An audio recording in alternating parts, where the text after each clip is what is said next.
baiknya malam hari ini, insya Allah mudah-mudahan kita belajar uh, tentang bagaimana jadi presentasi di online. Jadi presentator di online, terus kemudian ini pun juga sebenarnya dipakai di offline. Tapi kita lebih condong pembahasan tentang online dulu karena malam hari ini itu progresnya insya Allah mudah-mudahan kita perencanaan untuk buat Zoom seminar sama-sama nantinya. Jadi alat bantunya disiapkan, terus kemudian kalau bisa rekam sendiri juga silahkan rekam juga. Kita langsung saja di kelas presentator itu ada beberapa poin. Ada banyak hal yang harus kita persiapkan, tapi malam hari ini saya ringkas dasar-dasarnya. Kalau macam ini bisa kita sama-sama maksimalkan, insya Allah mudah-mudahan ketika presentasi maksimal. Sebenarnya untuk jadi presentator itu banyak yang sudah jadi presentator karena akibat tadi melihat dan mendengar. Jadi kalau macam ada member yang tiba-tiba dia bisa presentasi maksimal, satu aja alasannya. Misal begini, Bapak Ibu punya member yang 3 bulan, 6 bulan, tiba-tiba dia hebat tuh. Dia presentasinya maksimal. Itu cuma satu alasan terkuat. Alasan kuatnya adalah karena dia sering melihat dan mendengar. Jadi dia lihat terus, dia ikut pertemuan. Itu salah satu kunci bagaimana kita jadi presentator. Kalau istilah orang dulu istilahnya itu kalau mau jadi pembicara yang baik harus jadi pendengar yang baik dulu. Makanya tidak akan muncul pembicara yang handal tanpa dia bersabar untuk jadi pendengar. Walaupun terus-menerus dia sudah sering dengar, tapi dia sabari terus. Seperti yang Pak Erdi bilang, ya, materinya diulang-ulang terus, tapi selalu itu jadi kunci utama untuk kita bisa jadi presentator yang baik. Demikian. Yang pertama begini, di online ini kita langsung saja. Materi pertama itu hampir sama dengan tugas member. Yang pertama memposturkan diri, berpenampilan menarik, itu paling penting presentator. Jadi jangan sampai ada hal-hal yang kita presentasi, kita pembahasan tentang penghasilan yang spektakuler, tapi kita tidak memposturkan diri, tidak berpenampilan menarik. Kenapa harus alasan kuat dulu sebelum masuk ke poin-poin pentingnya. Alasan kuat kenapa kita mesti presentator maksimal. Ketika kita menjadi mengisi materi atau kita presentasi offline maupun online, ada yang bisa jawab tidak teman-teman semuanya ini buat Bapak Ibu semua sebelum kita masuk ke materi. Alasan apa kita harus presentasi maksimal? Coba. Ada yang bisa jawab? Kalau bisa jawab, alhamdulillah. Kasih satu alasan kuat kenapa harus jadi presentator yang handal. Tidak perlu tidak perlu tidak perlu pro sekali, tapi mesti maksimal. Presentasi itu harus maksimal. Itu alasannya kenapa tuh? Coba biar. Oke, silahkan. Ada lagi yang mau ini? Biar kita sama-sama gali dulu sebelum kita masuk ke situ. Biar tahu tujuan dari presentasi itu apa sebenarnya. Di bisnis ini maksudnya. Tadi ada Ibu sudah sampaikan bahwa biar orang percaya dengan kita. Ya, itu juga betul. Itu betul juga. Tapi ada satu alasan yang kuat sekali.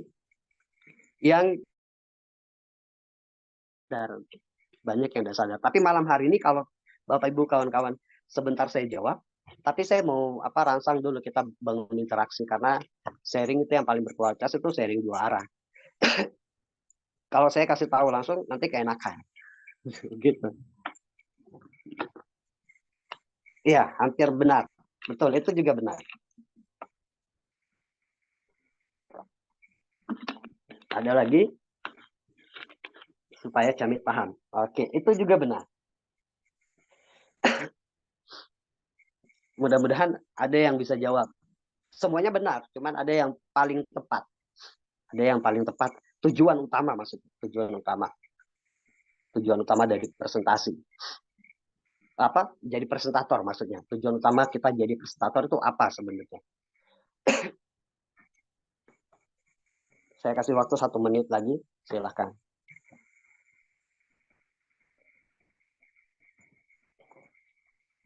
Ada yang bisa jawab mungkin? Semuanya jawabannya itu benar juga semuanya. Cuman saya supaya hasil maksimal. Betul Pak Erdi, itu juga betul. Hasilnya tujuannya memang kita tujuan presentasi adalah supaya hasilnya maksimal.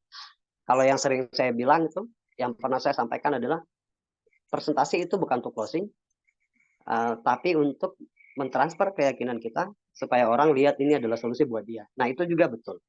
Tapi jadi presentator gitu. Tujuan dari kita jadi presentator itu hasil apa sebenarnya tujuannya? Saya langsung saja. Supaya maksudnya kalau teman-teman Bapak Ibu paham ini, biar betul-betul kita ke depan tuh bisa belajar. Saya juga lagi belajar. Terus belajar bagaimana tulus ke mitra. Mungkin Bapak Ibu masih ingat ketika jadi member baru yang belum tahu apa-apa, ketika diarahkan, jawabannya ini nih. Ketika diarahkan sama mentor untuk buka omongan dan lain sebagainya, atau diarahkan untuk mengundang di pertemuan offline ataupun di pertemuan online, harapan semua mitra baru itu satu Bapak Ibu. Ketika mereka mengundang, mereka dapat closingan. Saya ulangi. Jadi harapan kita dulu ketika kita join di bisnis ini, kita ngundang camit di online, di offline, atau di GSS atau apapun itu, harapan kita cuma satu. Bahwa camit yang kita undang ini, dia join.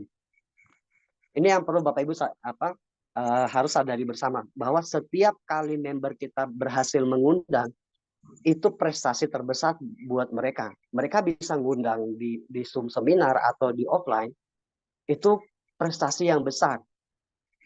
Kenapa saya dibilang begitu? Guru saya dulu sampaikan. Karena mereka bisa berhasil mengambil waktunya orang. Kedua, dia berhasil meluangkan waktu dia member baru yang tidak tahu apa-apa, tapi punya harapan, terus kemudian dia ngundang. Harapannya undangan ini closing. Tapi kalau setiap kali dia ngundang tidak closing, berarti dia kecewa. Jadi maksudnya apa? Bisa jadi faktor terbesar adalah kesalahan dari presentator. Makanya presentator itu mesti ingat bahwa ketika kita presentasi itu, tapi jangan dijadikan beban. Maksudnya ini dijadikan acuan biar kita bisa evaluasi, bisa jadi profesional. Jadi ketika presentasi, harapannya itu mereka ngundang closing gitu. Cuman faktanya kebanyakan tidak closing. Salah satu faktor terbesar itu dari antara mitra dan juga presentator. Yang pertama, mitra tidak tahu tahapan mengundangnya di online maupun di offline. Yang kedua adalah presentator yang tidak maksimal. Begitu. Jadi sebenarnya tujuan kita belajar presentasi supaya apa? Mencetak bonusnya member-member kita. Ya karena mereka berharap ketika mereka mengundang join. Begitu. Itu tujuannya. Makanya mesti harus dipelajari. Belajar yang paling baik memang tadi saya sampaikan di awal itu kita banyak mendengar dan juga melihat.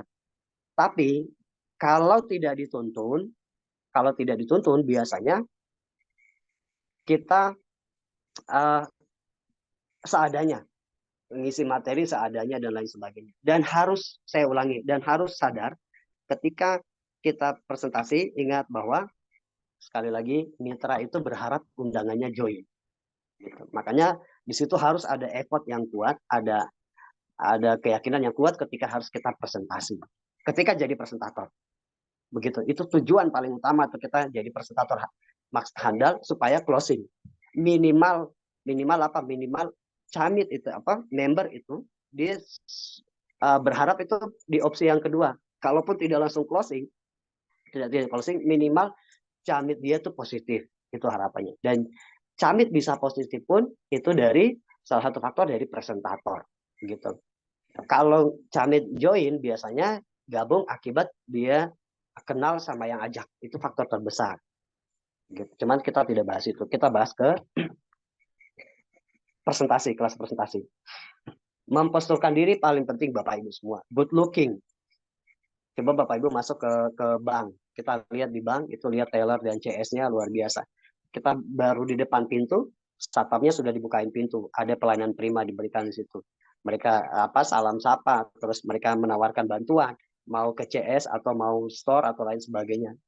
Semuanya dipermudah. Dan pertama kali kita merasa tertarik itu uh, penampilan, memposturkan diri dari teller-teller bank dan juga lain sebagainya, orang yang ada di dalam bank. Itu dijadikan contoh, walaupun memang bank banyak yang riba, tapi ada juga yang tidak riba. Nah, ini jadi acuan. Kemudian, memposturkan diri ini hal penting. Kenapa? Orang segan. Gitu, orang segan. Jadi ketika kita jadi presentator, saya ngundang tiba-tiba apa Mbak Esda, mentor saya misal. Saya ngundang Mbak Esda, penampilannya biasa. Otomatis saya juga ada rasa kecewa. Gitu. Bukan berarti harus makeup atau menor dan lain sebagainya, tidak. Tapi harus memposturkan diri biar good looking kelihatan. Dan kalau saya ada pilihan warna. Jadi pakaian itu bukan asal, kalau saya diajarin dulu pemilihan warna ketika kita presentasi. Warna biru, mungkin banyak yang sering lihat saya pakai warna biru, ada juga yang sering lihat pakai warna merah. Sebenarnya bukan karena saya senang pakai warna itu, bukan, tapi karena tuntutan. Begitu. Warna biru itu kesannya untuk membangun kepercayaan orang ketika kita berbicara.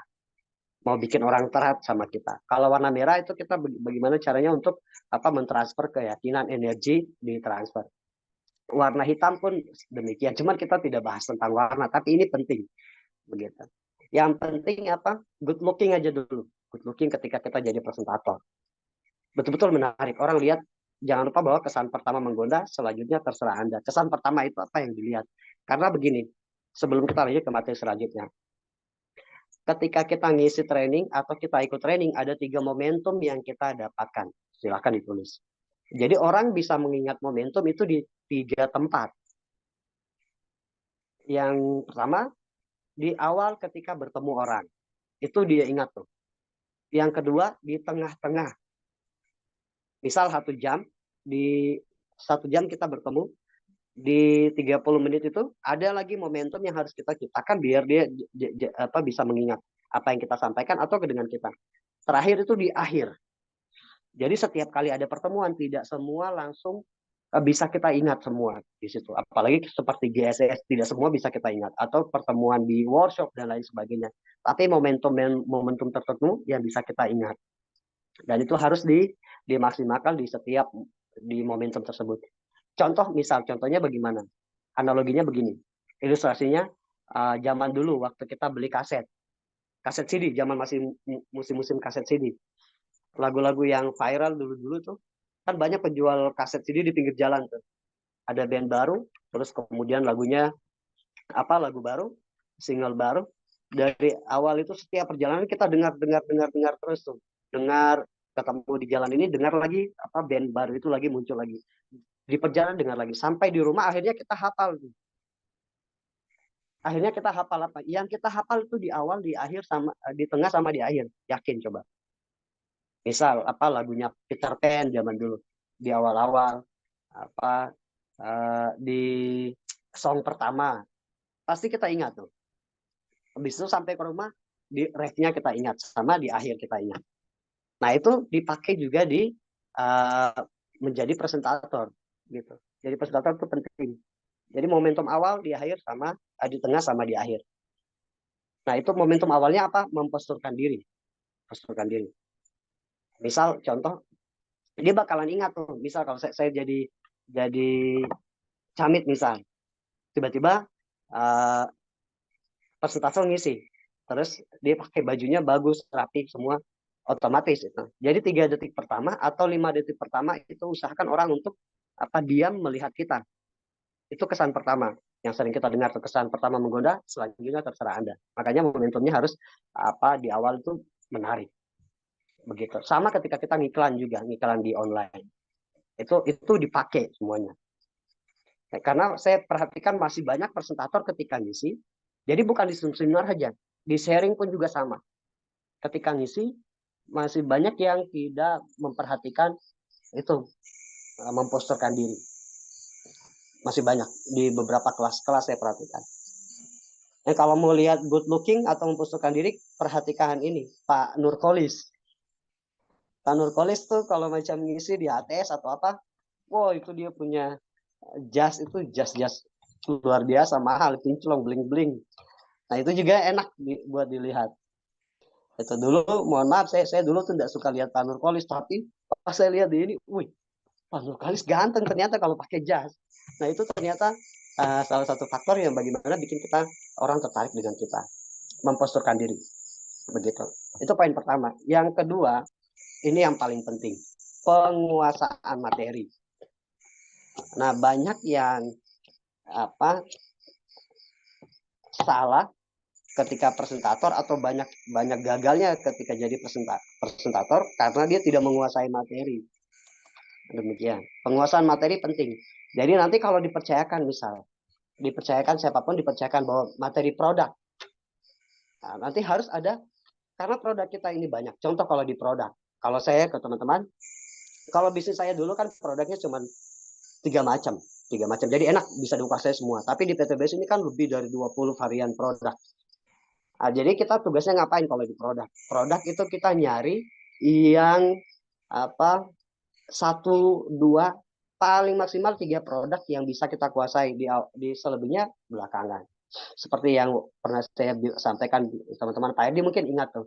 Jadi produk itu tinggal mana produk yang lebih familiar atau segmen pasarnya lebih luas itu yang nanti dibahas. Penguasaan produk. Terus di pilar-pilar selanjutnya kan ada 4 pilar. Penguasaan dari materi profil perusahaan. Kalau dipercayakan bahwa profil atau brainstorming harus dikuasai betul-betul. Cara menguasai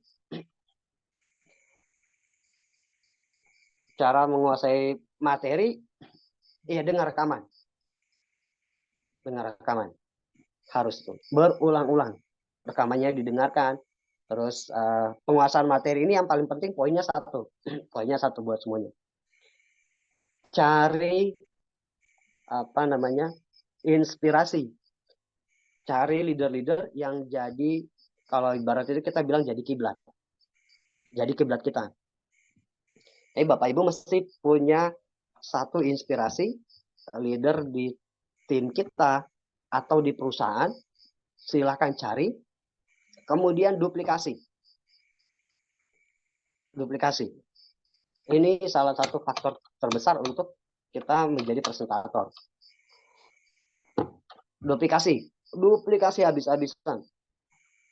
Mulai dari penampilannya, misal kalau macam ibu-ibu, silakan cari inspirasi dari founder, top leader yang ada di PTBS. Dan itu jadikan inspirasi. Mulai duplikasi semuanya tuh. Penampilannya, style berpakaiannya seperti apa, kemudian bahasa tubuhnya bagaimana, cara omongnya bagaimana, itu sering-sering nonton tuh. Misal kalau macam ada yang suka dengan Ibu Akaper ini, cari sebanyak-banyaknya video Ibu Akaper ini ketika lagi mengisi, lagi jadi presentator. Diduplikasi semuanya, mulai penampilan, gaya bahasanya. Kalau bisa seluruh kita identifikasi semua yang ada di dia. Begitu. Misal kalau suka sama Ibu Akaper ini, bisa ini cuman bahasa kiasan saja. Dihitung berapa detik kedipan matanya itu silakan. Jadi semuanya diduplikasi habis. Diduplikasi maksimal semuanya. Gaya bicara dan lain sebagainya. Nah, itu poin kedua, penguasaan materi kita bisa dapatkan dari situ tadi. Begitu dari poin pertama itu mendengar video materinya, kemudian diulang-ulang 1 minggu itu mesti digaspol betul. Yang kedua, cari inspirasi siapa yang jadi inspirator Bapak Ibu semuanya ketika mengisi materi. Mungkin leader Restu atau leader Dani dan lain sebagainya, bebas mau nyari siapa.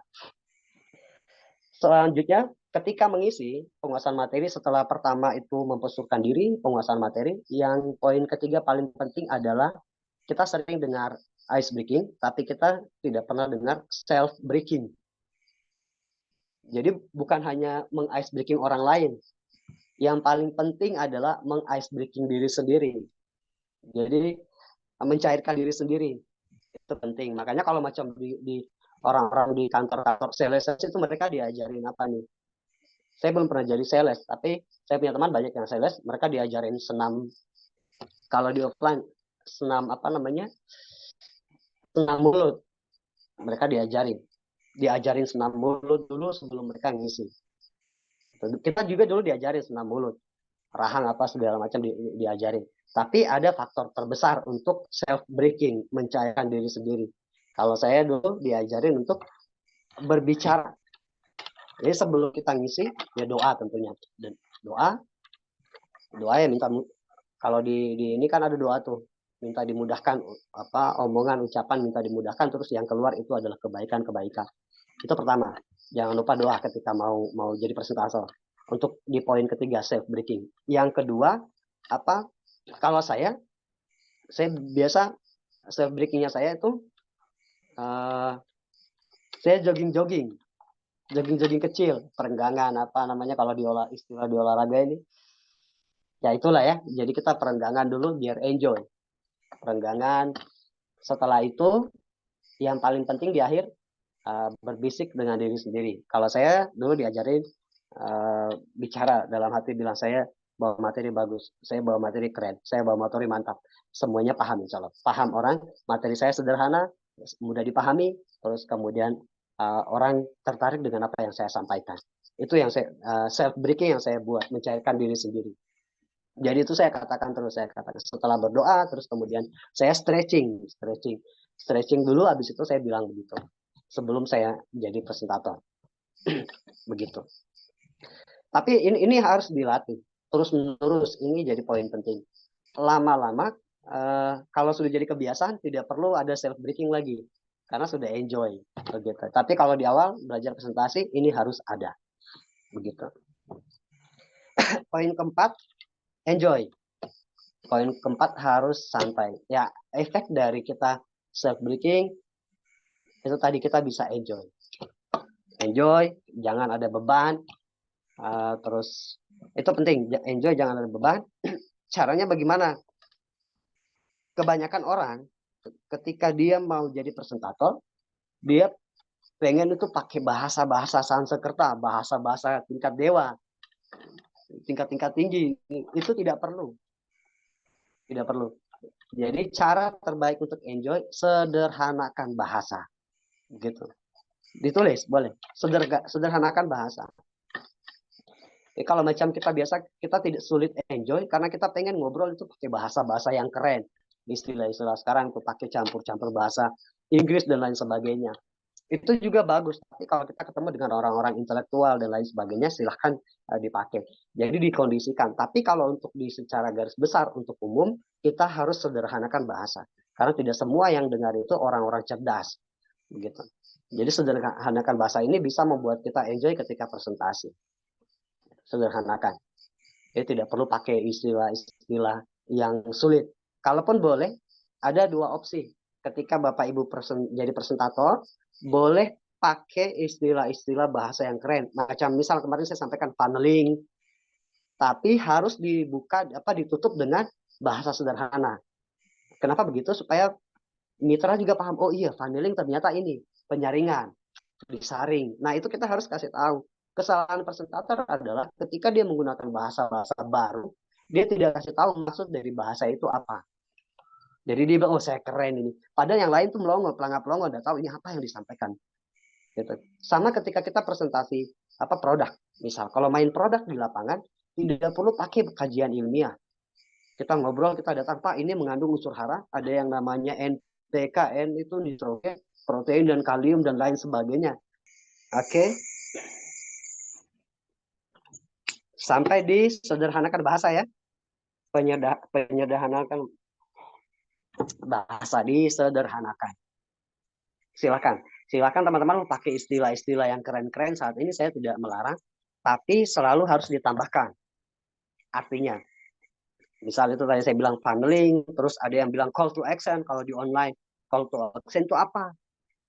Perintah call to action itu apa namanya? Call to action itu diartikan, call to action ini adalah memerintahkan orang untuk klik, misal Bu. Jadi kalau bikin postingan harus ada call to action.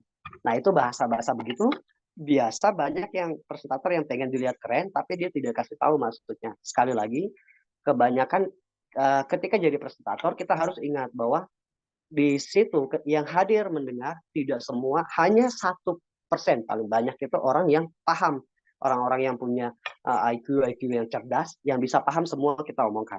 Jadi kita harus melihat yang kebanyakan yang harus kita lihat. Disederhanakan bahasa. Poin selanjutnya, jangan berlebihan. Jangan berlebihan ini maksudnya kita memang ketika presentasi itu tidak bisa kontrol. Kadang saya juga masih terus. Kadang ada yang saya tambahkan, saya bumbu-bumbukan dan lain sebagainya. Tapi harus jadi rambu-rambu, harus jadi rambu-rambu. Walaupun next nanti kita tidak bisa untuk apa mengontrol. Biasanya kalau keenakan ngobrol, akhirnya ada yang makanya kenapa dalam agama dilarang orang untuk banyak ngobrol karena nanti bisa jadi ada yang ditambahkan, ada yang kurangi. Ujungnya orang tersinggung. Tapi yang boleh ngobrol itu pertama. Kalau ada istilah begini, kalau kita tidak paham, mending diam. Tapi kalau kita paham, silahkan ceritakan atau silahkan bicara. Nah, sama juga dengan ketika presentasi. Kalau tidak paham, mending diam. Istilah dulu, tong kosong nyaring dunia. Nah, tapi kalau paham, silahkan omongkan. Selama itu kebaikan. Jadi, dilarang untuk banyak berbicara, mitra-mitra, dan juga kita di depan crossline dan lain sebagainya. Ya, supaya itu tadi, jangan sampai dari pembicaraan kita yang banyak bercanda dan lain sebagainya, akhirnya orang tersinggung. Nah, itu jangan berlebihan. Kenapa jangan berlebihan? Karena ada satu pemahaman dulu saya dapat nasihat dari kakak saya. Kakak saya pernah sampaikan. Dia bilang begini, ketika kita ngisi berbicara ke orang atau datang ke satu daerah baru atau di Zoom seminar. Di Zoom seminar ini kan berbagai latar belakang, suku, ras, agama dan lain sebagainya. Di seminar-seminar offline dan juga online. Kadang itu begini, saya dari Papua. Saya dari Papua, ada bahasa di Papua itu bahasa yang itu bisa bikin orang apa namanya? Bisa bikin orang senang, tapi ternyata ketika bahasa itu kita pakai di daerah lain, orang tersinggung malah. Begitu. Jadi ada bahasa yang seperti itu. Makanya kita jangan berbicara sesuai dengan keinginan kita. Begitu. Misal kalau macam sama saya uh, dari Jawa misal, saya harus pakai logat-logat Jawa di apa maksudnya apa ada bahasa-bahasa di daerah saya itu biasanya kalau di daerah lain orang tersinggung. Nah, jadi kita ambil yang umum, disederhanakan gitu. Maksudnya dari situ penting untuk kembali di penguasaan materi biar kita tidak berlebihan. Itu poin pentingnya, jangan berlebihan ketika presentasi.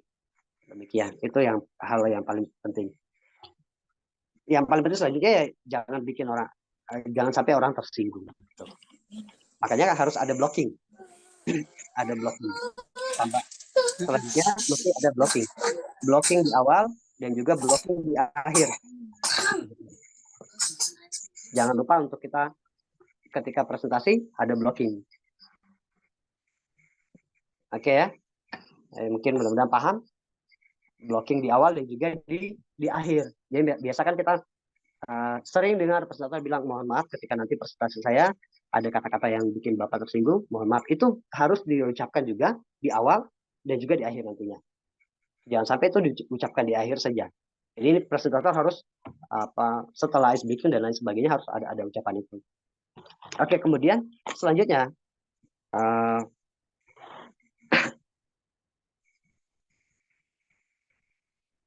oke, buka slide-nya coba. Kita langsung praktek. Ada poin penting, tapi sini saya langsung dalam apa prakteknya. Kita nunggu slide. Poin selanjutnya. Oh iya, tambahannya satu lagi sebelum sambil buka slide. Tambahannya adalah jujur sama antusias. Kita mesti antusias. Ini paling penting antusias tuh. Jadi apa tugas member, tugas leader tuh ada poin itu.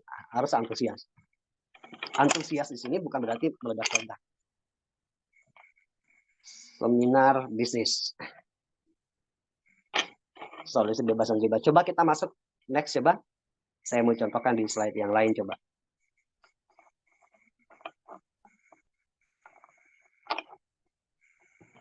Sambil nunggu.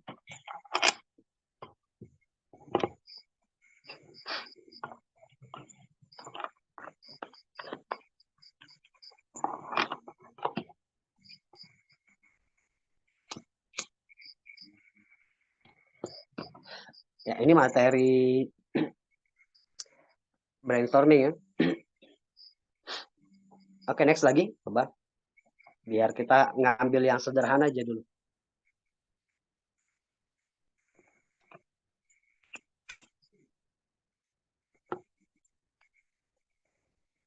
di profile coba, profil perusahaan. Ini brainstorming.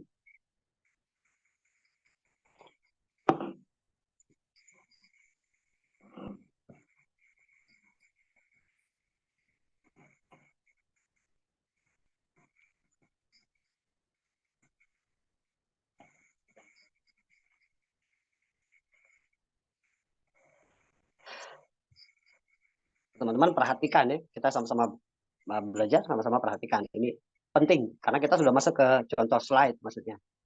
Oke, profil perusahaan boleh dimunculkan.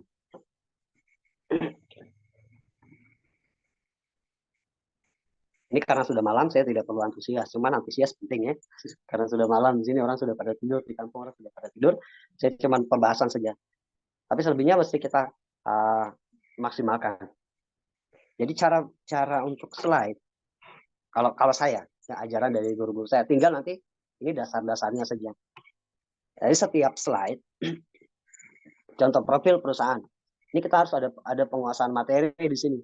Biar kalau di dalam slide itu full, penuh tulisan, kita ngambil poin pentingnya. Cara untuk ngakalinya begini biasanya. Slide itu dibaca full, dibaca dulu semua. Misal profil perusahaan PT Bandung Eko-Sinergi Teknologi, perusahaan yang memasarkan produk-produk berkualitas dengan konsep direct selling atau penjualan langsung. Dengan sistem direct selling, PTBS membuka lapangan pekerjaan peluang bagi masyarakat. Kantor pusat beralamat, ini harus dibaca duluan. Alamat kantor pusat di Cicahem, Bandung, di kompleks Surapati Core. Kalau macam begini kan kondisinya banyak nih, banyak tulisan, lumayan, tidak terlalu banyak tapi lumayan. Silahkan dibaca dulu, ini caranya nih, dibaca semua, terus kemudian di akhir mesti ada tembakan. Di setiap satu slide mesti ada tembakan pesan yang mau disampaikan. Rangkuman dari slide tersebut. Nah, contoh misal, alamat perusahaan di Cicahem Bandung, kita bacakan semua. Alamat perusahaan itu berada di Surapati Core, nomor sekian-sekian di Cicahem Bandung. Terus kemudian profil perusahaan, karya anak bahasa dan lain sebagainya. Nah, sudah beres nih. Saya sudah beres bacakan. Terakhir apa yang saya harus lakukan? Saya nembak. Nembaknya begini. Bapak Ibu semua jangan ragu bahwa kantor pusatnya itu jelas. Nah, ini tebakannya. Contoh saja. Kantor pusatnya jelas, alamatnya lengkap, ownernya bersaja, salah satu putra terbaik bangsa. Jadi Bapak Ibu tidak perlu ragu. Kenapa? Karena semuanya jelas. Ya, kalau baca Bapak Ibu merasa ini perusahaan itu penipuan atau mungkin ada pikiran negatif tentang perusahaan ini, silahkan langsung datang ke alamat tersebut karena alamatnya sudah jelas, atau Ibu boleh buka di Google, betul tidak perusahaan ini ada di situ. Gitu. Jadi maksud saya, ini saya rangkum saja. Nanti tinggal teman-teman modifikasi. Saya ulangi. Kalau dapat tulisan, kita bereskan dulu. Kita bereskan, kita bacakan. Terus usahakan ada 1-2 poin penting dari slide tersebut kita sampaikan dengan lebih maksimal. Poin kedua, poin pertama tadi, sampaikan pesan-pesannya di sini. Tinggal pilih nanti mau sampai yang mana. Makanya sebelum jadi presentator, kita mesti cek slide. Tambahnya di sini, silakan ditulis. Sebelum kita ngisi, cek slide juga. Selain kita mendengar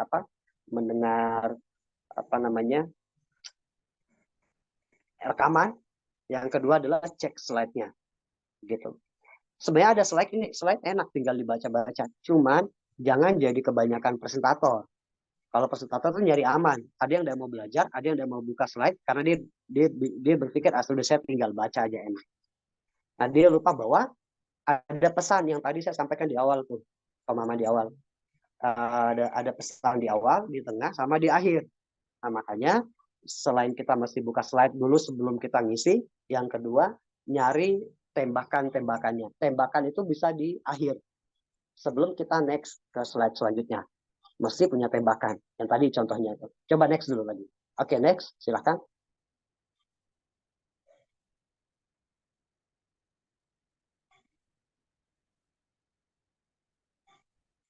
Oke, di slide kedua, ini perusahaan resmi. Perusahaan resmi berizin dan izinnya sangat lengkap. Ada CUPL, IUPB dan lain sebagainya. Kita mesti kuasai juga dirangkum karena kita Kalau macam begini kondisinya kan tulisannya kecil apa segala macam nanti tidak kelihatan. Makanya tinggal kita sampaikan surat izin apa yang ada di perusahaan. Kita sudah dapat apa sertifikasi halal dari Majelis Ulama Indonesia. Kemudian Bapak Ibu, alhamdulillahnya kita sudah mendapatkan sertifikasi dari AP2LI. Terus kemudian izin lengkap, sudah ada izin dari Kementerian Perdagangan, Sosial, Tenaga Kerja, dan lain sebagainya, kita sudah dapat semuanya. Artinya Bapak Ibu, beres nih, beres. Tembakannya biasa di akhir, kalau saya nembaknya begini, artinya bahwa perusahaan ini amat sangat layak untuk kita kerjakan. Nah itu kita nembak lagi, oh iya sangat layak dikerjakan. Kenapa begitu Bapak Ibu semuanya? Karena surat izinnya lengkap. Coba Bapak Ibu bayangkan, kalau bikin perusahaan, kalau saya biasa tambahkan tuh, kalau Bapak Ibu buat perusahaan, Bapak Ibu mesti ngurus surat izin kemana coba? Perusahaan-perusahaan yang ada di Indonesia itu ujung-ujungnya kemana? Ngurusnya ke camat dulu, surat izin tempat usaha dan lain sebagainya. Itu agak ribet. Jadi di PTBS ini tidak perlu pusing, tidak perlu ini karena semua surat izin sudah dilengkapi sama perusahaan. Tugas kita ngapain? Tinggal kerjakan bisnisnya, ikuti aturan mainnya dan dapatkan rewardnya. Udah beres baru di awal. Jadi tembakannya di akhir. Gitu. Oke, next lagi. Biasanya banyak yang sertifikasi ini kita sudah beres kan? Oke, next. Kalau mau dijelaskan pun boleh. Cuman begini, uh, sebelum saya lanjut ke poin-poinnya yang harus kita dengarkan begini, kita evaluasi bersama dan harus kita sadar sama-sama. Pernah tidak rasa jenuh ketika ngisi di apa ada seminar apa begitu, 2-3 jam belum beres-beres, seminar misal. Saya pernah ikut itu seminar 3 jam belum beres, hampir 3 jam belum beres-beres. Saya yang member aja jenuh, bagaimana dengan camit? Makanya memaksimalkan waktu itu penting. Cara memaksimalkan waktu ketika jadi presentator, kembali lagi penguasaan materi, biar kita bisa rangkum. Kita bisa rangkum dari jumlah slide yang banyak. Kalau di sertifikasi ini, kalau kita bacakan semua, wah itu kacau udah. Jauh sekali. Oke, next lagi perusahaan berprestasi. Satu product of the year di tahun 2020 dan 2022. Kemudian apa menjadi most fastest growing di apa tahun 2020, member growth of the year dan lain sebagainya, direct selling terbaik di Indonesia saat ini. Kenapa dibilang begitu? Tembakannya kita masih dapat lagi. Kenapa terbaik saat ini Bapak Ibu? Karena perusahaan ini dalam jangka waktu 4 tahun sudah berhasil mengalahkan beberapa bisnis-bisnis multi level lainnya bahkan di Asia Tenggara dengan prestasi yang luar biasa. Biasanya saya sampaikan begini, total reward Bapak Ibu semuanya. Di PTBS 4 tahun berjalan sudah memberikan sekitar lebih dari 800 miliar reward kepada membernya dengan sistem yang dipercaya sama AP2LI dan lain sebagainya. Kalau di ini contoh saja, intinya Bapak Ibu begini, setiap ada slide, saya ulangi, di akhir mesti ada tembakan, ada pesan yang mau disimpan di alam bawah sadar pendengar atau orang yang mendengarkan. Demikian. Jadi kalau macam kita jelaskan semua, nanti jatuhnya lama. Coba main ke di produk, coba. Kita masuk ke slide produk.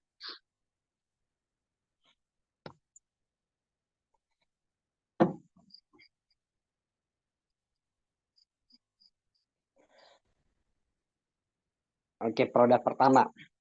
Jadi kalau bawa produk, kita contohkan sama-sama. Kalau macam bawa produk kan kita bisa sampaikan, baik Bapak Ibu saya mau jelaskan tentang produk di PTBS. Namun di sini produk PTBS itu terdiri dari lebih dari 20 varian. Jadi nanti ada beberapa produk yang nanti kita sampaikan yang sekiranya itu segmen pasarnya luas. Cuman sebelum saya masuk ke produk, bahwa di Indonesia ini yang namanya marketing itu terbagi jadi 3 macam. Ada produk yang segmen pasarnya terbatas, ada yang menengah, ada yang luas. Dan alhamdulillah di PTBS ini ditawarkan dengan 20 varian produk yang segmen pasarnya luas. Oke, next langsung saya jelaskan. Produk yang pertama adalah salah satu produk terbaik dari PTBS. Kembali dulu. Salah satu produk itu tadi mukadimah.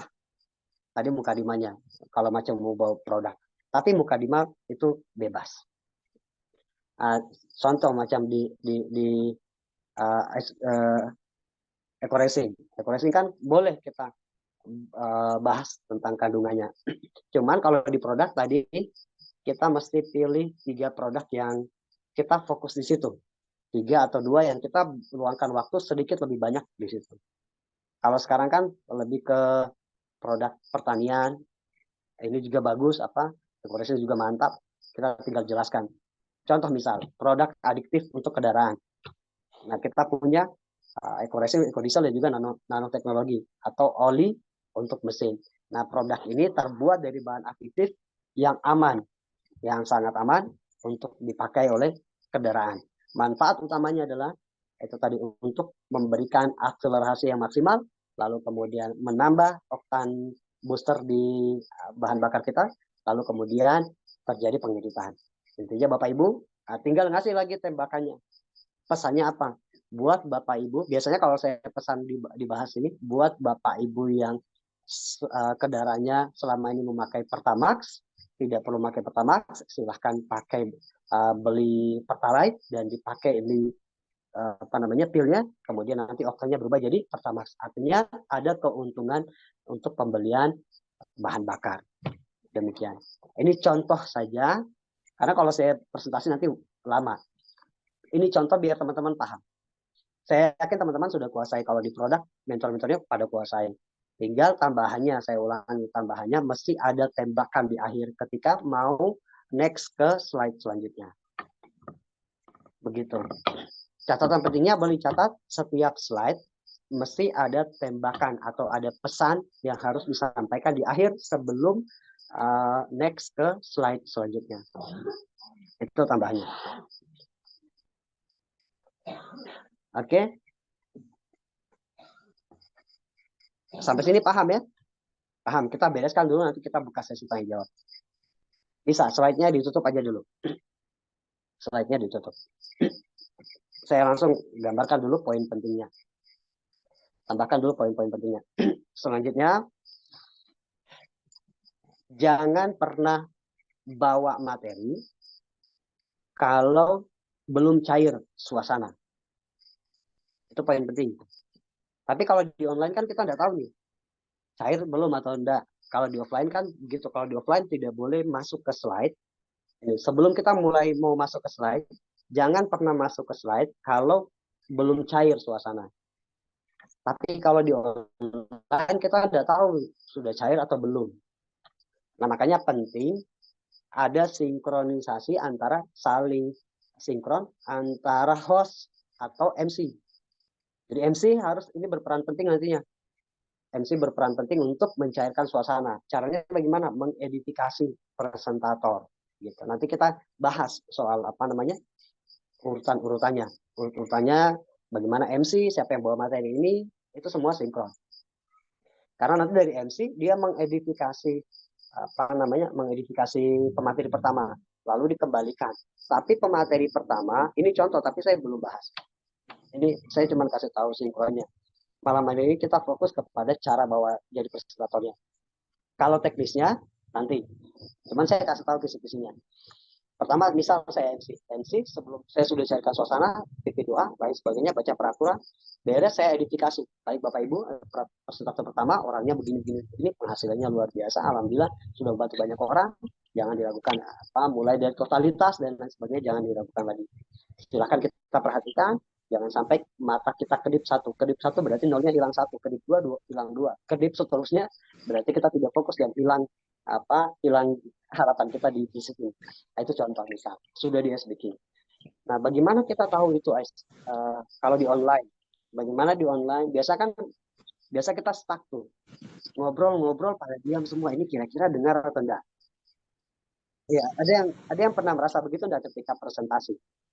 Ngobrol, Bapak Ibu ngobrol, terus tiba-tiba kita sadar sendiri, kira-kira ini lagi pada dengar atau enggak? Akhirnya kita yang merasa malu sendiri. Ada yang pernah merasa begitu ya? Ketika presentasi pada diam semua.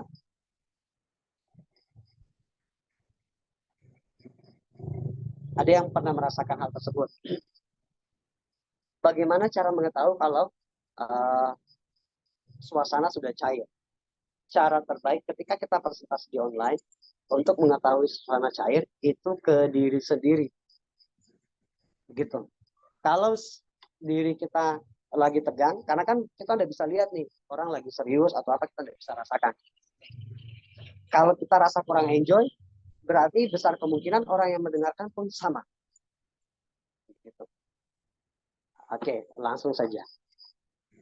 Ketika sebelum mengisi atau sebelum mengarahkan untuk buka slide, usahakan Bapak Ibu ice breaking, mencairkan suasana itu ke diri sendiri dulu. Ya, silakan buka omongan, terus perkenalkan diri. Ice breaking itu memperkenalkan diri, terus kemudian asal usul, alhamdulillah, wasilah PTBS, saya bisa dapat tambahan penghasilan dan lain sebagainya. Kalau saya biasanya agak-agak lelucon sedikit kalau saya biasanya ice breaking di awal. Tapi ice breaking itu tidak perlu lelucon terus-menerus. Demikian. Intinya, jangan pernah masuk ke slide atau ke presentasi sebelum kita enjoy. Silakan. Tapi, oke, dicatat ya. Tadi dicatat. Jangan pernah masuk ke materi kalau belum cair suasana. Kalau di online, suasana cair itu dari siapa? Dari diri kita sendiri. Beda lagi kalau di offline. Karena kalau di offline ketahuan. Bisa ketahuan sudah cair atau belum suasananya. Maksudnya begini. Kita diarahkan MC masuk. Ketika masuk, kita baru salam sapa. Assalamualaikum warahmatullahi wabarakatuh. Selamat malam, salam sejahtera. Baik, Bapak Ibu, kita langsung saja ke slide selanjutnya. Itu tidak boleh. Tidak boleh demikian. Sama ketika harus ada ice breaking dulu. Baik, ini dari mana saja nih Bapak Ibu semua? Saya dengar-dengar informasi, contoh ya, contoh. Saya dengar informasi tadi dari beberapa mitra, ada dari luar negeri dan lain sebagainya. Kalau saya biasanya saya lihat apa video-videonya, orang-orangnya saya perhatikan. Saya jadikan ice breaking. Wah, di sini alhamdulillah kita kedatangan artis luar biasa. Ada siapa di sini? Contoh misal ada artis siapa dilihat, terus sebutkan namanya. Misal, wah alhamdulillah hari ini kita kedatangan peserta dari, wah ini Ibu Tutin. Saya kira ini tadi siapa, Agnes Monica, Bu Tutin. Salam kenal Bu Tutin. Contoh, ini contoh. Itu bagian dari mencairkan suasana. Jadi presentator yang handal itu dia menguasai audiens.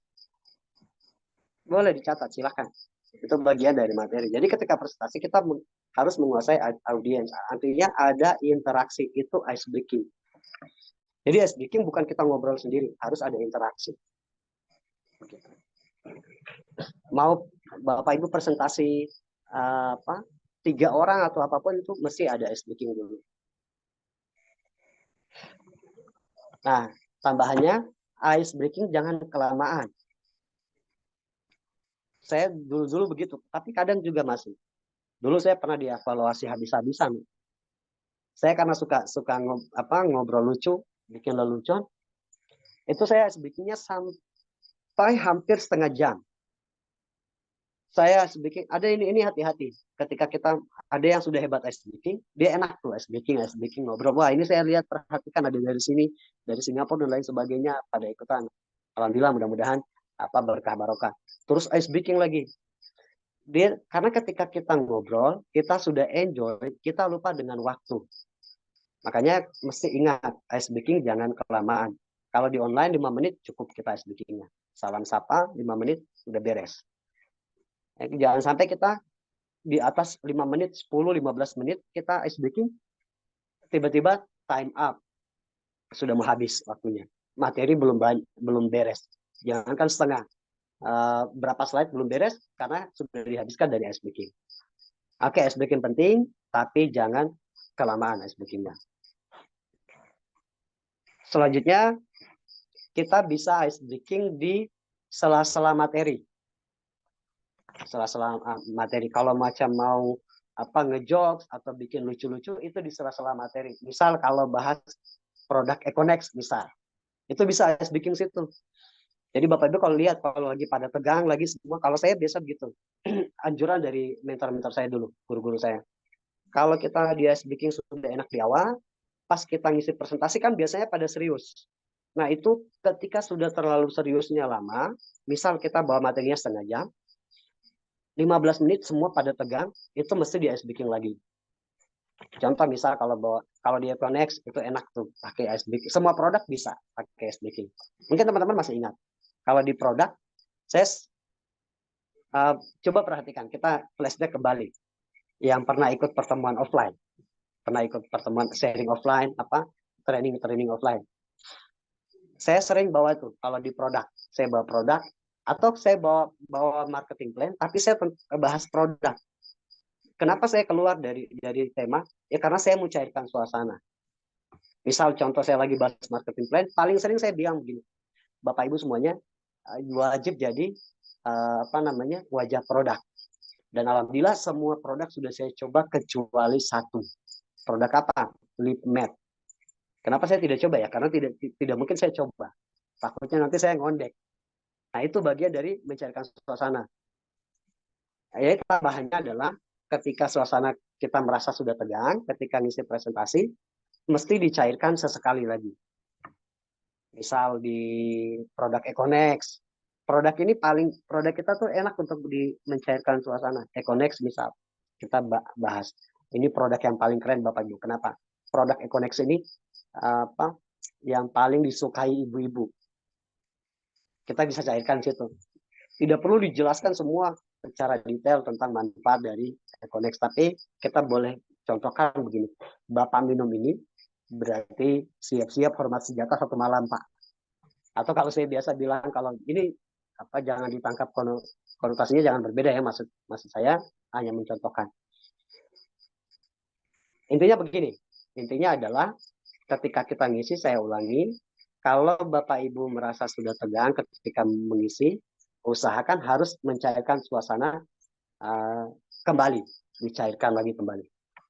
Entah itu yang ada di slide atau mungkin silahkan ditambahkan. Saya yakin semuanya sudah paham. Karena sering jadi sering ngisi presentasi, saya yakin Bapak Ibu paham. Ada momen-momen yang harus kita cairkan kembali suasananya. Tapi ingat jangan kelamaan. Itu cukup sebentar saja. Lalu kemudian tambahannya adalah simulasi. Simulasikan. Bapak Ibu simulasikan sebelum mengisi jadi presentator. Simulasi kalau bisa direkam, terus kemudian di depan cermin pun silahkan. Berulang-ulang simulasi di rumah. Gitu, disimulasikan. Ngobrol dan di depan cermin atau direkam. Kalau di simulasi ini dulu saya diajarin untuk di depan cermin sama merekam. Biasanya presentator baru itu tidak mau menerima kenyataan. Saya ulangi, presentator baru itu kebanyakan tidak mau terima kenyataan. Kenapa? Tidak mau disalahkan. Makanya mereka tidak mau rekam. Karena kalau didengar suara sendiri itu geli-geli menjijikan. Saya dulu dialog gitu. Dan itu salah. Itu keliru. Harus direkam.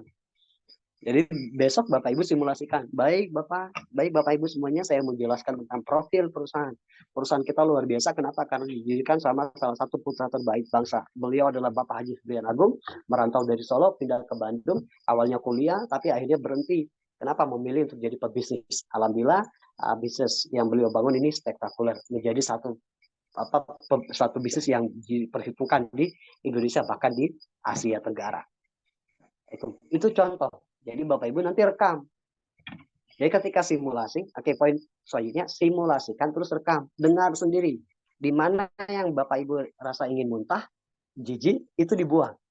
Gitu. Jadi jangan diteruskan. Kesalahan kita ketika mau belajar jadi presentator, kita tidak mau evaluasi diri. Dari ngobrol, kenapa harus depan cermin biar kita tahu, oh begini saya punya gaya nih. Wah ini jijik kayaknya saya mau muntah. Itu dibuang. Diperbaiki evaluasi. Terus rekamannya sebelum tidur dengar lagi. Akhirnya nanti awal-awal itu agak lucu. Silahkan terus menerus, lama-lama jadi bisa. Kayak macam kita belajar ngayuh sepeda. Gitu. Oke, poin selanjutnya sudah dicatat ya. Biasakan. Jadi kalau mau jadi presentator handal harus biasakan. Biasakan direkam, biasakan di depan cermin. Kita bisa kalau saya begini kayaknya jelek. Paling bagus kalau kata guru saya, paling bagus evaluasi diri sendiri dulu sebelum nanti dievaluasi sama top leader. Karena kalau dievaluasi sama top leader itu gak enak. Mending evaluasi dulu. Beranikan diri untuk simulasi, direkam, dan evaluasi. Selanjutnya, beres. Kemudian materi, untuk penguasaan materi itu dituliskan, Bapak Ibu semuanya. Tuliskan. Misal kalau macam mau simulasi, tulis. Karena kata Imam Syafi'i, rahimahullah, itu disampaikan bahwa cara menghafal yang terbaik itu apa? Menulis. Iya. Jadi kalau mau menghafal materi, penguasaan materi harus tulis ulang-ulang. Makanya kalau di offline, di offline itu simulasi presentasi itu kita ada jadwal tiap minggu simulasi presentasi. Itu main tulis di papan tulis. Profil perusahaan ditulis semuanya. Tulis sambil baca ke perusahaan, Bapak Haji Pegawai Agung, surat izinnya ada AP2LI, sertifikasi AP2LI, dituliskan ulang-ulang. Memang capek, tapi lama-lama jadi profesional. Nah, itu metode untuk penguasaan materi atau menghafal adalah dengan menulis. Begitu. Terakhir, masih banyak, cuman ini paling penting, ini dasarnya, mudah-mudahan bisa dikuasai. Terakhir itu semuanya bisa jadi profesional akibat jam terbang. Akibat jam terbang. Maksudnya begini, ketika Bapak Ibu nanti ada yang ditunjuk jadi presentator, jangan bilang tidak siap. Itu, jangan bilang, aduh saya belum siap, Pak. Ambil aja. Cara mencetak presentator itu bukan berarti tunggu dia matang dulu, baru dia jadi presentasi. Enggak. Kenapa? Karena kita bisa akalin. Biasa di setiap acara di offline maupun di online, selalu ada satu orang yang bisa menutup kekurangan dari presentator yang lain. Begitu. Jadi jangan takut. Misal kalau seumpama Kak Tersia nanti ditunjuk jadi presentator, jangan bilang tidak nanti saya takut, Pak. Saya takut kalau bawa semuanya udah paham. Tidak usah ragu, karena orang yang dengar dia tidak paham. Gitu, bukan untuk bikin paham. Karena nanti ada presentator lain yang bisa menutup kekurangan presentator yang lain. Jadi niat saya pemahaman terakhir adalah jam terbang ini harus diambil. Ilustrasinya begini. Saya, Pak Erdi, kita ikut, saya, Pak Erdi, terus umpama Bu Tutin, terus Kak Tersia. Kita berempat ikut lomba lari estafet. Pak Erdi pelari pertama. Pak Erdi lari itu, bawa tongkat estafetnya. Terus tiba-tiba ke Ibu Tutin. Tongkatnya dikasih, Bu Tutin tidak mau. Oh, saya tidak mau, saya takut. Tongkatnya tidak diambil, tidak bakalan finish. Jadi tongkat estafet itu harus diambil. Gitu. Jadi maksudnya apa? Ketika diarahkan untuk jadi presentator, jangan tunggu matang, tapi cari jam terbang. Oh iya, siap, Pak. Iya, siap. Oke, baik, saya ambil. Saya jadi presentator. Sudah bisa, tidak bisa, saya bakalan ngisi. Begitu. Ya, tugas kita begitu, ngambil tongkat estafet biar dapat jam terbang. Karena kopi yang Bapak Ibu seduh, yang Bapak Ibu minum hari ini, kopi tersebut melalui proses dulu. Untuk hari ini kita bisa minum, kita bisa seduh. Nah, untuk maaf, waktunya tinggal 5 menit ya. Tadi di setting sampai 1,5 jam. 1,5 jam. Nanti buat link aja lagi untuk sesi tanya jawab ya. Siap. Oke. Siap. Kita nunggu lagi, nanti masuk lagi. Karena memang sudah sampai di akhir, cuman saya lupa untuk ada sesi tanya jawab. Sampai sini Bapak Ibu paham ya? Jam terbang ini penting. Apa yang paling penting dari semua materi yang kita catat? Semua materi dari awal sampai akhir, semuanya penting. Tapi dari ini semua, poin terakhir yang paling penting, yaitu jam terbang. Kita tidak hafal bagaimana pola ice breaking, kita tidak hafal bagaimana memposturkan diri, kita tidak tahu. Terus kemudian kita tidak tahu penguasaan materi, kita tidak tahu bagaimana cara enjoy, self breaking. Tapi kalau kita punya jam terbang, semua materi yang kita catat dari awal itu bisa kita kuasai. Demikian. Tapi kenapa penting poin-poin itu? Agar tindakan kita tidak konyol, tidak memalukan. Gitu. Oke, mudah-mudahan paham. Nah, kita nanti buka sesi tanya jawab. Ini bakalan ada nanti kita konsolidasi untuk teknisnya. Nanti kita konsolidasi semua teknis di Zoom itu bagaimana kita mainnya nanti. Begitu.